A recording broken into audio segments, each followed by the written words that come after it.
Hi, I'm Liz Naumovski, host of Finance is Personal. How are you? I haven't seen you in a while.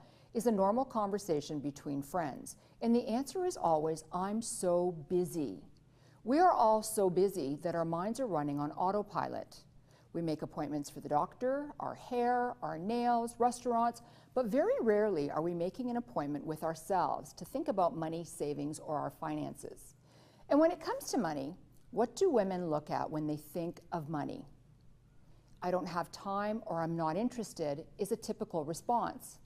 And the mental juggle that women are doing right now is so high, it's preventing many women from money empowerment and discovering what money can actually do for them. So today we're going to discuss the psychology of finance or money mindset. And to open our minds about thinking about our finances, I'm joined by Andrea Carter, CEO and founder of Wealthy Women Warrior. So Andrea, I'm so excited to have you on the show today because I'm fascinated by the psychology of women and money, and I really want to know how, I know that you've been in money mindset for 15 years now, and I just want to know, how did you start it, and how did you wrap your brain around this? Well, I'm excited to be here today. Thank you for having me. And I can't even believe that this is what I'm doing, because never in a million years would I have thought it would have just been focused around women, because my career actually started working mainly with men and male athletes. So I was working a lot with football players and Olympic athletes. And essentially what I was doing was I was helping them understand how to use mindset to get to that next level of sports performance. And what happened was through that journey, I got taken into working with corporate executives to help them essentially get to the levels of success that they were also looking for. And the two really go together. And it's interesting because I think for a lot of people, we look at training our bodies, but we don't necessarily look at training our minds. And there's a huge pivot that needs to happen for that to start shifting. Women primarily really need to look at mindset so that they start looking at the way that they're thinking, because finances are just a small part of why we're not getting to the heights of success that we're searching for right now. So why is it that women struggle so much? Well, there's a lot that's going on. So if you look at the average woman, the way that her brain is wired, everything connects. So unlike a male brain, men have compartments. Women don't have that. It's why we can be thinking about one thing and then have 20 sub-thoughts. And then what happens is that we get into these massive tangents. And with social media and everything else today, most women are just trying to keep themselves out of overwhelm. Right. So when you look at how much pressure we're under, what's happening is that everyone is coming to the same point of saying, I just can't, I'm so tired, I'm so overwhelmed, there's no more left of me. And a lot of that happens because of what they're actually saying in the space of their mind. A lot of it is autopilot programming. And when we're on that state of mind, what happens is that we actually burn up a lot of our energy thinking instead of being able to work through things. So if you look at, I did a case study of over 350 women, and what I looked at was professional women. I wanted to know what was really going on inside their minds. And it always came down to three specific things. The first thing was that they were all struggling with overwhelm. They were struggling with how to handle personal and professional movement forward. Mm-hmm. And then the second piece was that they were trying to balance their time. And because the lack of time, they kept saying that they didn't have the time in order for them to address their financial needs or address where they wanted to go in their career or with their own business. And then the third was really looking at the frustration that a lot of women were experiencing because they felt stuck and they felt like there wasn't anything out there that was helping them get to where they wanted to go. So let's talk about money mindset. Yeah. And money. Yes. So what do women need to do to wrap their brain around it? Well, first, there's two different types of mindset. So there's what I call prolific mindset, and then there's the other hand is fixed mindset. When you're in a fixed mindset, you're essentially on autopilot. And there's a lot of worry, there's a lot of fear, there's a lot of negative emotions. So imagine, you go to the bank machine, you take money out, and you look at the statement, and there's all of the internal dialogue that happens. There's not enough, it's not enough, I'm not enough, and there's this lack mentality that happens. On the other side, with the prolific mindset, what we're looking at is looking at money and going, okay, well, this is the statement, but where I'm going is so exciting. Or there's opportunity for me to do more. And the gap for women between the fixed and the prolific when it comes to money is actually a substantial gap, because we don't have a lot of women modeling how mindset is applied to money. We look at, there's the 5 ways to save money or 5 ways to invest money, but nobody's actually talking about what's happening in our mind so that behavior starts to change. And it actually starts with being able to adopt a prolific mindset. So when you look at how we think, we naturally move back and forth between fixed and prolific.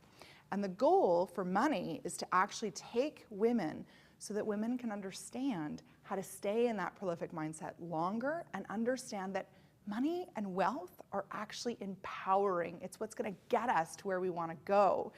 And those specific steps really start with learning about just an awareness. So when you go to the bank machine, notice what your thoughts are and interrupt them if they're negative. Mm-hmm. Yeah. So what else should women do to get themselves into that mind space? Because everyone's busy and everyone's juggling. So what do you need to do to trigger your brain to think money's important to me and I need to get this done first?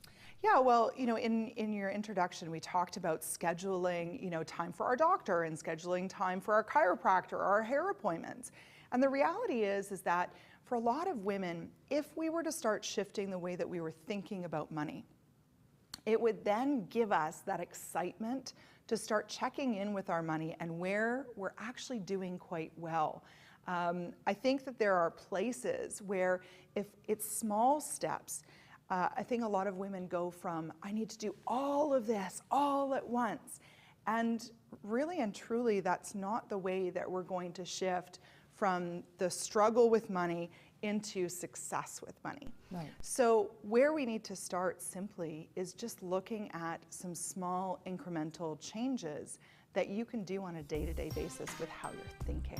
So we'll discuss that when we come back. Andrea and I will be back after the break to discuss more of the psychology of finance for women here on Finance is Personal.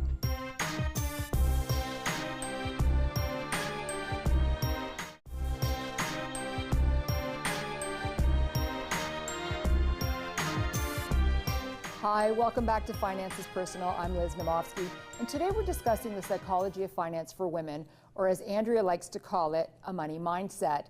Andrea Carter is CEO and founder of Wealthy Woman Warrior. And Andrea, before we went to the break, we were talking about small incremental changes. So please continue. Absolutely, thank you. Well, I think what happens with a lot of women is that we look big scale. So everything in our brain connects to everything. So that's why we often, instead of looking at just small progressive action, we either think it's all or nothing. And so one of the first things that we can do for those incremental changes is to just think of it from the perspective of, there's a Japanese saying called kaizen. And what it means is continuous improvement. So regardless of what your status is currently financially, where it needs to go is just to a place where you're excited about money. And so the first thing that we actually do have to look at is unpacking the negative connotation that so many women actually have around money and wealth in itself. And because it's evil? Because it's evil, because we're either choosing money or love. Oh, that's what I was going to talk to you about, actually. It's a huge issue. You said something really disturbing when you and I were on the phone, that love is more important to a lot of women than money. And I'm having a really hard time wrapping my brain around that.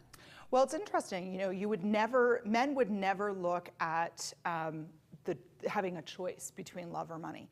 Whereas women, when we look at day-to-day happiness, our children, our husbands, what our career is, there's a lot of women that will actually lean out instead of leaning in because they're worried if they can actually handle it all.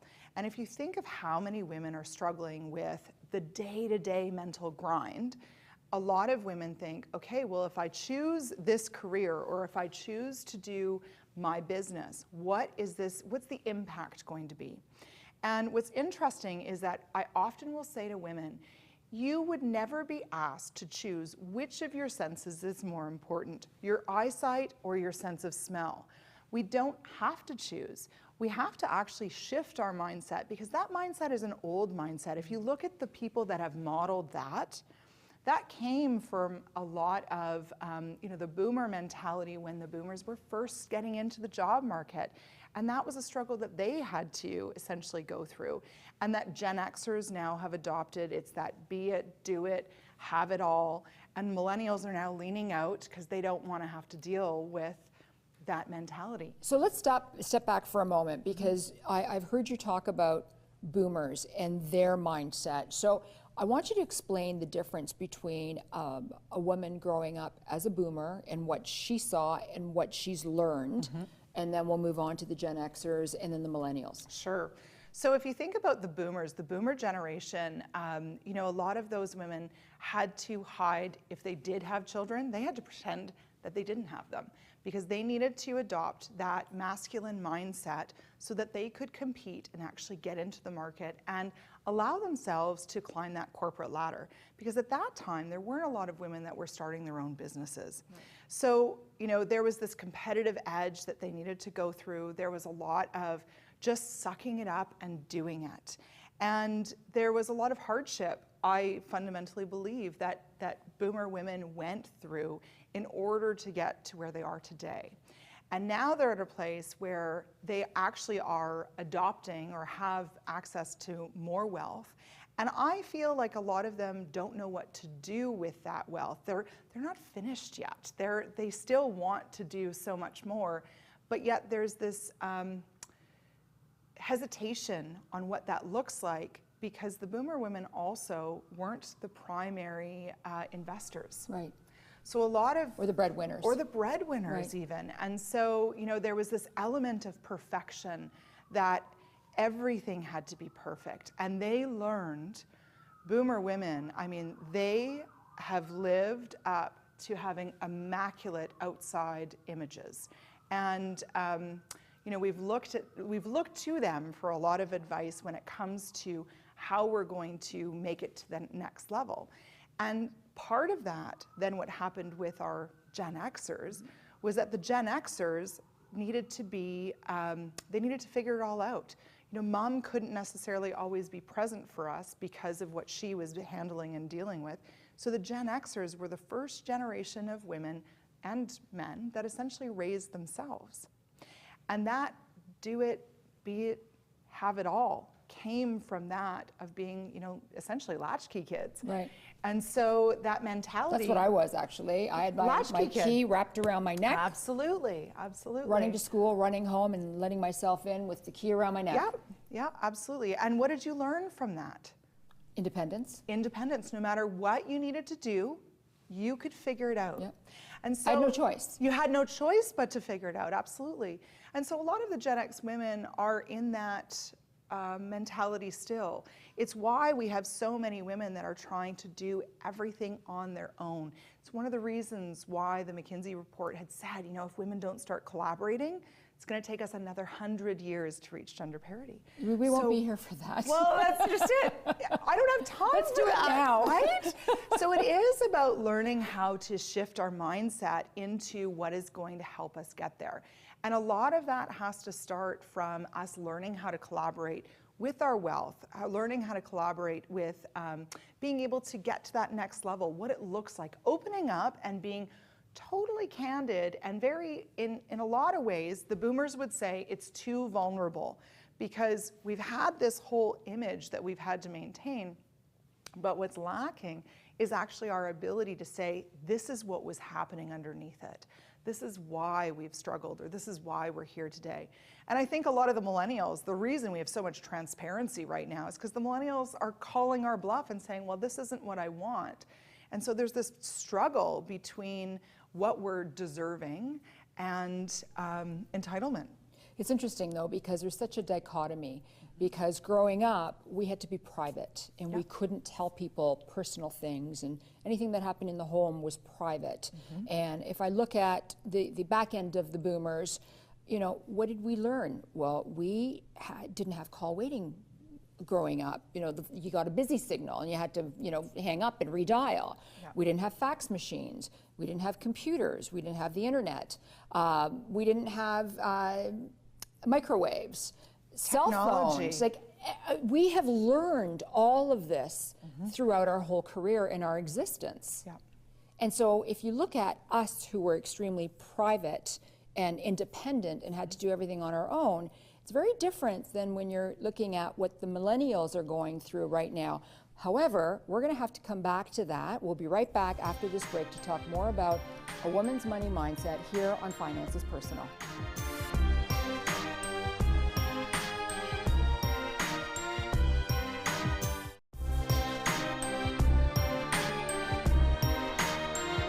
Hi, welcome back to Finances Personal. I'm Liz Naumovski, and we've been discussing the psychology of finance for women with Andrea Carter, CEO and founder of Wealthy Women Warrior.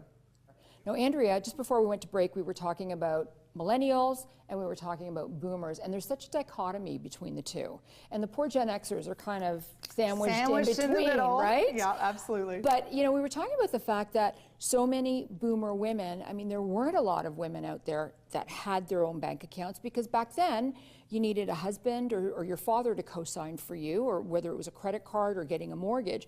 So we were all fighting for independence. We were burning bras, and there was free love, and there was all these, I wasn't, but there were so many other things on the go.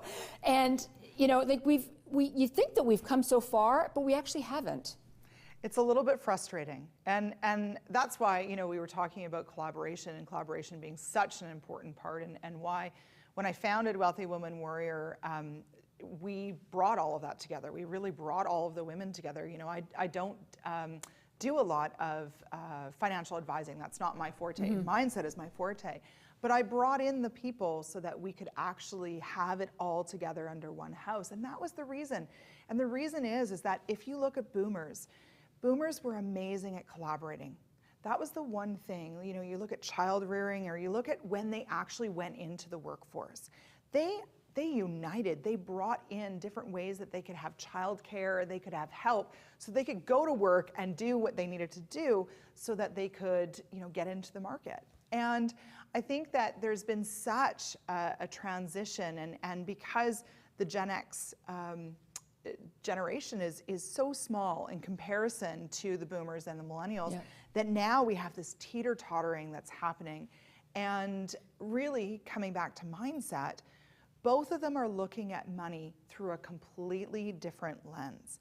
And so when it comes down to it, it's looking at some of the incremental pieces that are applicable to where you're at within your own life that are super important. So for boomers are wanting to look at, you know, how they're going to invest their money, what they're going to do in order to make sure that they have enough for the rest of their lives and still have fun. And with the millennials are wanting to have fun, sometimes at the cost of what their, you know, financial future is going to look like. So I think overall, when you look at it across the board, it comes down to where we're putting our priorities and what we're thinking are our priorities. And that makes a significant impact on the way that we're then showing up for our own lives. And that's really where it starts. So you and I were discussing losing weight, studies on losing weight and money, the money mindset. What is the correlation there? Well, it's really interesting. So when I did a lot of my studies for Wealthy Women Warrior to see, you know, what fit where and how to navigate all of this, what happened was that I started looking at studies where women were successful in money management as well as weight loss. And what was really interesting was that when a woman was meant to focus on losing 1 to 2 pounds per week with an end goal at, you know, a certain date, versus just having a big amount that they wanted to lose, like let's say 20 pounds in 6 months. Right. The women who were in the category of losing 20 pounds in 6 months predominantly gained weight. Interesting. The women who were only told to focus on losing 1 to 2 pounds per week actually lost more weight than they had initially planned. The same is true for the way that we deal with money. And so it's that all or nothing perspective that if we can shift our mindset to look at one number or one thought about how we're going to shift the negative attachment we have to money to a positive one, that can make massive difference on the way that we end up having financial security, stability, and success in the long term. You know, I can totally see that, because we all struggle with weight. We all struggle with something. Like this, that's absolutely. And we are our worst enemies as women. We're always to this or to that, and I want this and I want that. But I can see, you know, the weight thing, focusing on it. You know, okay, I've got to lose 1 pound or 2 pounds. That's doable, and that's fairly easy to do when you work out every day and you watch what you eat and drink a lot of water and whatever. So I can totally see that working with money. Absolutely. Well, and you think about it from the perspective of, so whatever scale you're at, whether that's $5 a week to $500 a week or $5,000 or whatever the number is, if you were to look at that on a week-to-week basis, at the end of the year, what would that actually do for you? How could you then apply that money and do something fun with your family? Because women are amazing at doing everything for their family before they actually invest in their own mindset or their own you know, advancement, whether that's personal development or professional development. So if you were to look at just small incremental pieces, that significantly changes the way that we actually can live our lives. So let's talk about debt then, because that's another money mindset. Yep. And so what we need to do is shift the debt money mindset to the savings, because you know, I'm a firm believer in emergency funds. People need that extra money. Never mind the savings. You need to have that special amount of money on the side in case of an emergency. So how do you wrap your brain around that? Well, here's what I've noticed. So what we track, we attract more of. And part of me wondered, okay, so how many women out there are so focused on the debt that they have that they're actually going further and further into debt, versus shifting their mindset into what they can save per week so that they have more tangible access to that type of, you know, emergency fund. And it's interesting because it doesn't matter what generation, the same applies. So if we're looking again at switching from debt focus into savings focus, it makes a massive impact, because at the end of that week, the end of the month, we're then looking at, oh my goodness, look at what I was able to do for myself. And it goes from this lack mentality, which so many women are struggling with, into the abundant mentality. And that might seem so simple, but again, these small progressive shifts in mindset make massive impact on our savings as well as on our financial blueprint. So we have less than a minute left, and I want to end this on a high note. I want to end this on such a good note that women will automatically say, yes, I get it, I want to get this done. So 3 quick little tips. Sure. First tip, interrupt any negative thinking you are having when you're having a bad thought about money. Challenge it, it's not true. Second, get some of the free content that we have on wealthywomanwarrior.com, because it's all free and people can get to that. Third tip, look at where you can do one small thing per week to help you with your savings, and it will go so far. The most common reason women struggle to invest in themselves is because their money mindset is out of date and based on old beliefs. Discovering how to shift your mindset so that money means empowerment is the place to start. Pay attention to what you are saying to yourself about money. If you're constantly saying, I don't have time for money, or I don't have money to save, these are key indicators that your mindset is preventing you from stability you're seeking. Once you've adopted the prolific money mindset, it's about discovering how to make your money work for you. Educating yourself 20 minutes per week can have drastic effects on your savings and stability.